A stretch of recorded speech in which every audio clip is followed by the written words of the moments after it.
Oi gente, sejam muito bem-vindos ao meu canal aqui no YouTube. Meu nome é Fernanda Neroni, sou esteticista, terapeuta capilar e estudante do último semestre de biomedicina, graças a Deus. No vídeo de hoje vou falar pra vocês por que eu escolhi a estética, ou por que a estética me escolheu. Fica comigo no vídeo de hoje. Bom, primeiro quero dizer pra vocês que sim, estou muito sumida aqui do meu canal do YouTube. A proposta aqui era fazer vídeos com mais frequência. Porém, agora no último semestre da faculdade, são muitas coisas para finalizar. Então, tanto a parte de estágio, carga horária, a apresentação do estágio, os relatórios, o TCC também, apresento ele agora no final do mês, então ainda estou fazendo vários ajustes ali e tal. Então, por esse motivo que eu não estou aqui com tanta frequência, mas em breve eu prometo pra vocês aparecer aqui mais vezes. Se você ainda não me acompanha lá no Instagram, já segue o meu perfil para ficar por dentro de tudo que eu posto lá também. Vim contar um pouquinho pra vocês como eu cheguei até a estética. Pra quem não sabe, a minha primeira formação, a minha primeira graduação foi em pedagogia. Eu fiz magistério no ensino médio e saí direto para cursar pedagogia. Na época, influenciada também principalmente pela minha mãe, que é professora, né? E aí eu fui fazer pedagogia. Quando eu estava no segundo ano da faculdade, eu prestei concurso para a prefeitura, para dar aula para o município. Passei no concurso e já assumi. Então eu estava no segundo ano da faculdade e já estava na realidade de sala de aula. Porém, com o passar do tempo, eu fui vendo que aquilo não era o que eu queria fazer a minha vida toda, né? Eu não estava satisfeita em algumas questões ali. Então, ainda bem que eu tive muito apoio da minha família na época. Todo mundo falou, não, você é super nova. E realmente, né, gente? Vá fazer outra faculdade, não é porque você fez uma que você tem que trabalhar a vida inteira com isso. Vai atrás do que você quer. E foi o que eu fiz. Mas na época eu não tinha noção nenhuma do que era estética. Eu só olhei os conteúdos e vi que não tinha nada de ciências exatas, porque eu não gosto, eu não vou bem em ciências exatas. Então eu escolhi um curso que não tinha exatas. Dei uma olhada na carga horária, nos conteúdos, falei, eu vou fazer esse curso aqui. Mas não tinha muita ideia com o que eu ia trabalhar. Então, comecei a cursar estética. O curso que eu fiz foi bem bacana porque tinha muita parte prática. Então, já desde o primeiro ano, nós já tínhamos muito contato com os procedimentos, né? Eu comecei a entender quais seriam os procedimentos que eu ia realizar enquanto esteticista. Aí, na época, o meu irmão foi embora para outra cidade e nós ficamos com um quarto livre, né? Na casa dos meus pais. E eu comecei a comprar algumas coisas, né, com o salário de professora, eu comecei a investir nas coisas de estética. Então eu comprei uma maca, um armário, os produtos de limpeza de pele, alguns aparelhos de limpeza de pele. E comecei a divulgar, então as minhas primeiras pacientes eram minhas amigas, as professoras que trabalhavam comigo, parentes. Comecei investindo sempre aos poucos, muito pé no chão, sem fazer dívidas nem nada do tipo. E eu comecei a ver que realmente eu gostava de fazer isso, né? De fazer massagem, drenagem, limpeza de pele. Eu comecei a gostar muito mais do que eu imaginava que eu iria gostar. Aí o que aconteceu? Na época, uma coisa que me marcou, acho que eu estava no segundo ano de estética, e tava assim, no meu trabalho, né? Na escola, na hora do lanche, falando sobre isso, contando para minhas colegas de profissão, né? Que eu tava fazendo curso de estética, isso, aquilo. E a minha diretora ficou me olhando assim, aí ela falou, já vi tudo, nós vamos perder você pra estética. Aí eu falei, como assim? Ela, não, Fernanda, dá pra ver nos seus olhos como você gosta de fazer isso. Logo, você não vai mais estar em sala de aula, você vai se dedicar 100% só a fazer isso. E eu assim, falei, gente, não é que é verdade? Eu sou apaixonada por isso, eu gosto mesmo, tô gostando mais do que eu imaginei que eu ia gostar. E aí me marcou muito ela falar isso. Então, assim, tudo foi um processo, né? O que aconteceu em seguida? O que aconteceu em seguida foi que eu comecei a perceber que realmente ia chegar o momento do qual eu teria que escolher ou ficar apenas dando aula, né? Me dedicar 100% à educação ou me dedicar 100% à estética. Porque as duas coisas chegariam a um ponto que não daria. Na época eu tinha uma rotina bem corrida, então de manhã eu atendia, né, dentro da minha casa, fazia os procedimentos. À tarde, da 1 às 5, eu dava aula. E à noite eu ia pro curso de estética. Então, essa era a rotina que eu tinha. Mais ou menos depois de um ano nessa rotina, chegou esse momento que eu falei pra vocês. Então, eu parei, analisei a minha vida e percebi que eu queria mesmo era me dedicar à estética. Era o que eu mais gostava de fazer. Então, eu decidi, né, largar mão do meu concurso. Na época foi interessante porque metade das pessoas falaram que eu era louca por largar um concurso e ser empreendedora no Brasil.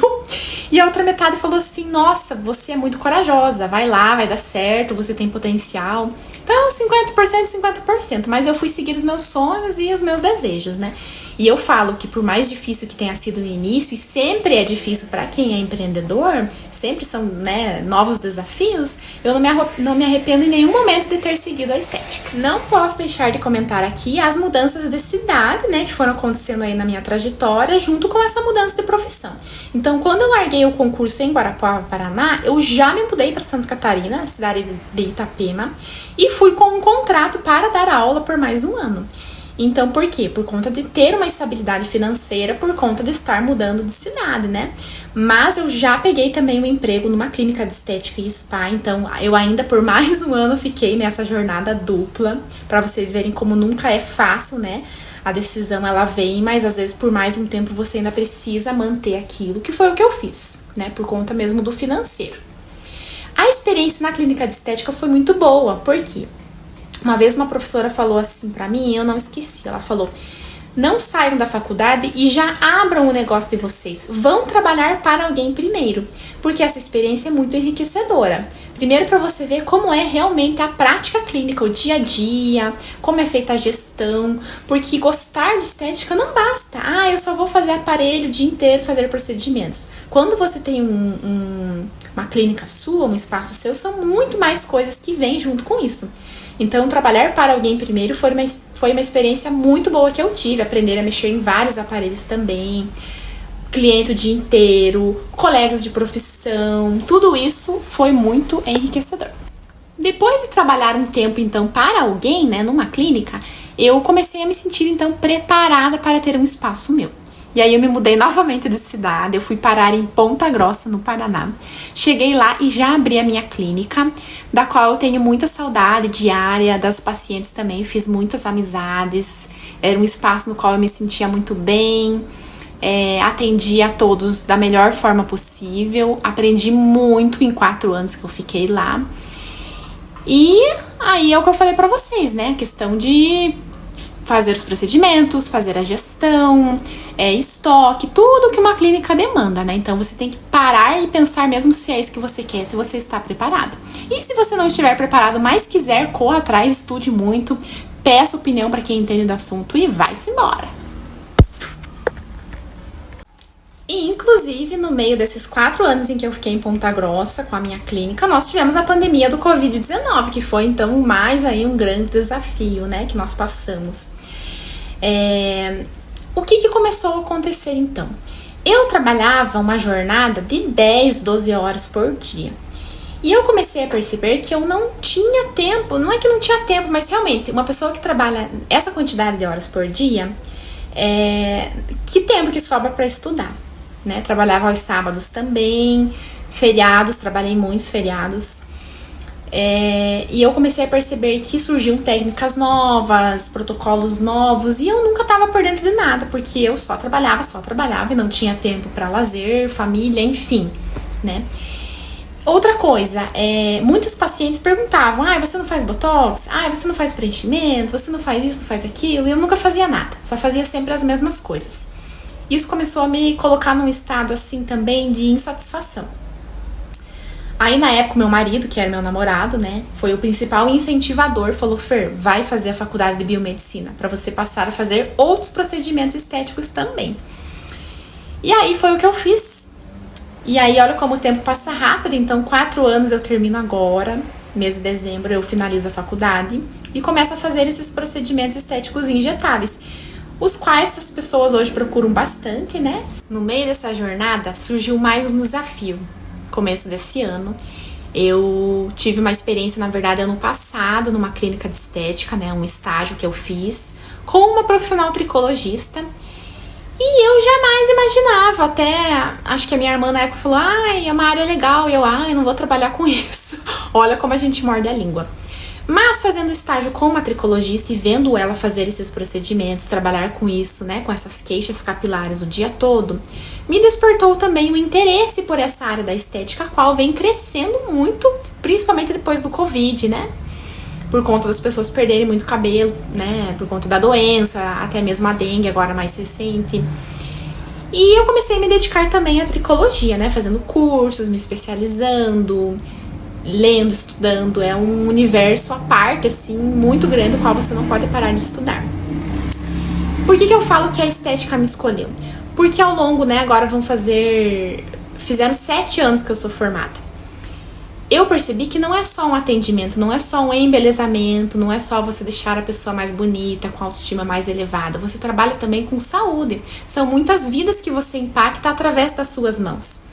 E a prova disso são os inúmeros feedbacks que eu recebo de pacientes. Esses feedbacks de pacientes relatando como passaram a se sentir melhor depois que fizeram uma sessão com você, seja uma dor física, seja uma dor emocional, porque o fato de se cuidar, de receber um procedimento, né, uma técnica manual, o fato da troca de energia, até mesmo da conversa, a gente, né, acaba conhecendo as pacientes, tendo um carinho muito grande, conhecendo um pouco da história de cada uma, então a gente impacta nesse sentido. Com a tricologia, isso só reforçou para mim o impacto que nós temos na vida de vocês. Né? Quando a paciente chega na minha frente e chora falando que está sofrendo por conta da perda de cabelo, não é uma dor física, mas é uma dor emocional.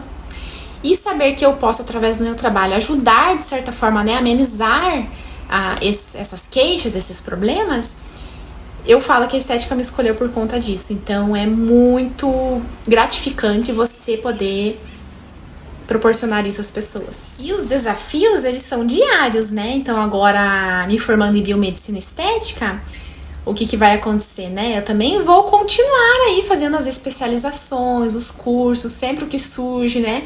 A gente não para de estudar. Isso faz a diferença se você quer ser um profissional convencional ou um profissional diferenciado.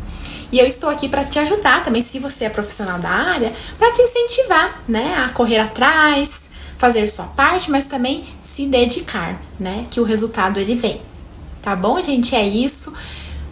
Acaba que esse vídeo ficou meio longo, mas são muitas coisas que eu não podia deixar de trazer, né? E esse é só um pedacinho da minha história. Se você gostou desse vídeo, já curte, já me segue aqui no YouTube e fica de olho para os próximos vídeos. Tchau!